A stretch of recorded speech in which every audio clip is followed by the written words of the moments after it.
Hey, how's it going? Today I'm going to be talking about PESTEL and what that means.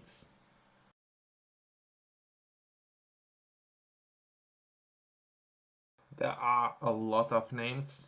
Some of people up there might know of PASTEC. There's another name for it, PASTEL and PASTELI. Either way, we're going to be looking at analyst. And in this video, we're going to be focusing on different uses. For example, some of the organizations might use PESTEL to assess analysis the external macro environmental factors that can affect their operations. Either way, whichever system you're going to be looking at, I would highly recommend to take a look at political, economical, social, technological, environmental, and legal frameworks. Then assessing different markets and how to adjust your business and services depending on what kind of markets you're gonna be looking to enter. Uh,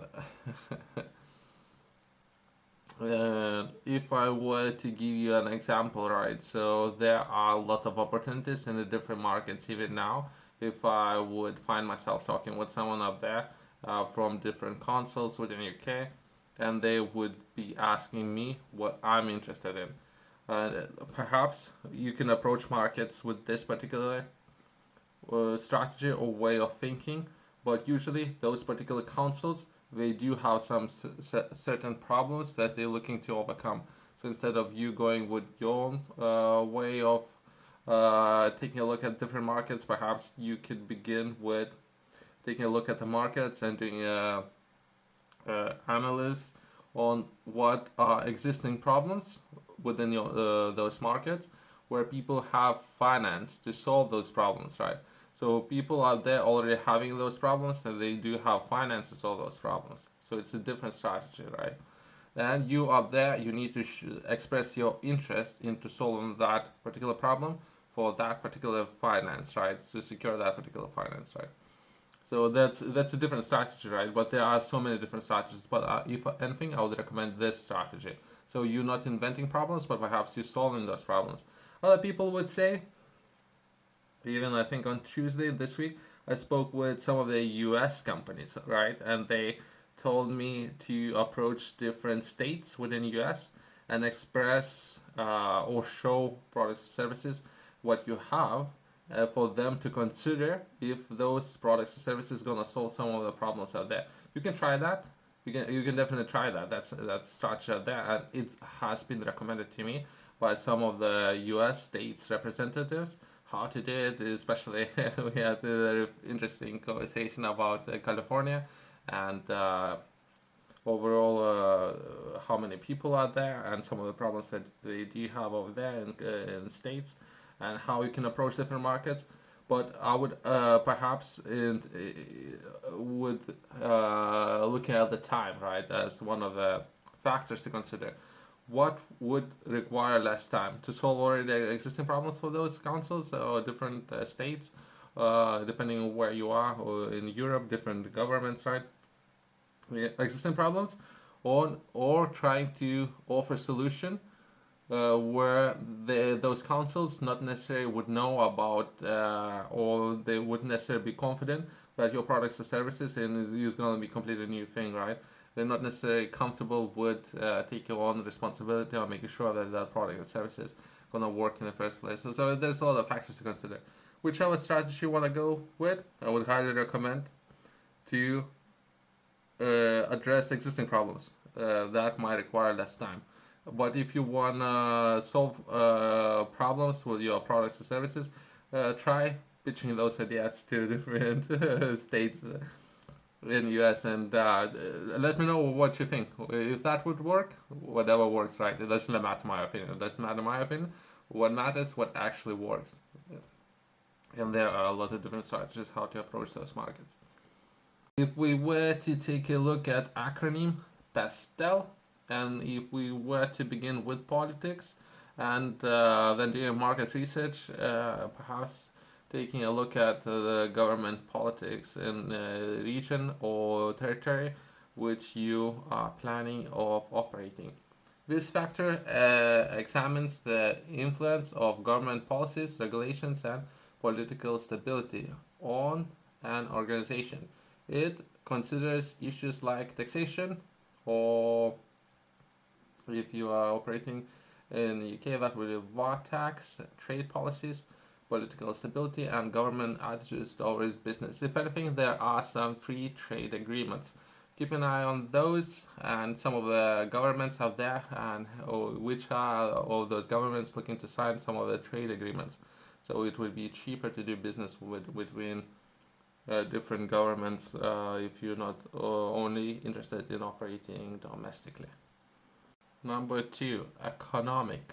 The economic factors assess the impact of economic conditions such as inflation, exchange rates, economic growth, and the overall health of the economy on the organization nation's operations. Something to based on the past performance, history, and sharing your overall accounts and how your company is performing, as well as perhaps different markets that you're looking to enter. Some of the either government organizations might ask for those. Social. The social factors focus on social and cultural aspects, including demographics, lifestyle changes, consumer attitudes, and social value that can influence a company's strategies and decisions. There was I had so many different courses this week, and we were looking at social. So if you yourself or products or services that is selling, perhaps for example, the religious region in certain regions like Middle East, and they are because of some of the cultural barriers you might don't know of, as well as perhaps you're looking to sell pork or you looking to sell beer, wine, different. So it's something to consider, right? Depending on the products or services that you're selling. I'm not that familiar with all the aspects of different religions myself, so I'm interested in understand those as well. But so, yeah, just something to consider, I guess. Technological.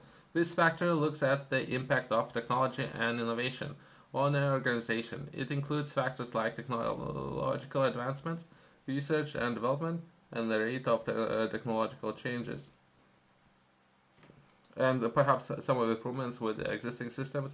They're constantly looking, even governments, you yourself right now, not necessarily agree with some of the ways how they are doing it, but there are options out there available how AI solutions can implement and change your business by offering a lot of value potentially. I spoke with the people out there, some of the girls from Italy, how they can potentially improve my business here in UK with some of their AI changes. So there are options out there. Some of those options are funded by government. It depends, I guess. The one that I was looking at was £15,000, which is great, and they potentially can improve some of the systems of that with some of the software solutions. But data sharing and how they would require access to all the data, I'm not necessarily agree with this part. But up to you how you want to change your business and just shop in the market and see what you can find.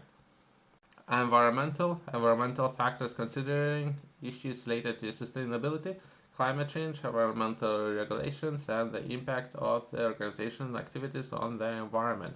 There are a lot of governments who have signed different agreements that they need to cut the carbon footprint over a number of years, and with all the changes with the banning of certain one-time used waste products and all of that, and perhaps even logistical issues by entering some of the city centers across the UK. Some of those factors to consider when it comes to environment and how you operating currently your business and what you are planning of doing in the future. Number six, that would be legal. The legal factors examines the legal frameworks and the regulations that affect business, including labor law, a living wage as well as minimum wage. So some of those aspects, right? So what you're looking to pay for people that's working for you, just to put it into perspective, as well as intellectual property rights and in industry specific regulations. For example, some of the blockchain projects and perhaps tax that you need to pay on those, just to name the few. In the context of best tech analysts, when looking at different markets, that is additional C typically represents two factors. Cultural, the factors specifically focus on cultural influences that can affect an organization's operations, including norms, beliefs, and practices, as well as competitive markets. So, what are existing perhaps projects out there with different markets, and what would be your unique selling point of products and services that you are offering, and how likely you perhaps are to succeed in those markets. The competitive factors consider the competitive landscape in which an organization operates. This includes factors such as industry competition, market structure, and the competitive strategies of rivals already within the market. For those of you who are interested in learning more, I would highly recommend you taking a look at this particular book, Rise Impact. I have published this book with the key interest into bringing everyone up to speed of what would be required in starting livestock enterprise, your first business, in particular reaching first milestone. That would be from zero all the way to your first 10,000 euros, pounds, dollars, and how to achieve this milestone. I'm sharing all information in this book for all the people who are interested in getting themselves into business world and learning more about business, what will be required of you to launch the business, operate business. I'm using a lot of examples that you can learn from.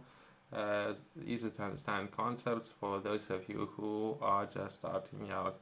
Uh, I would highly recommend you go to a link in the description, as well as top retailers has this book.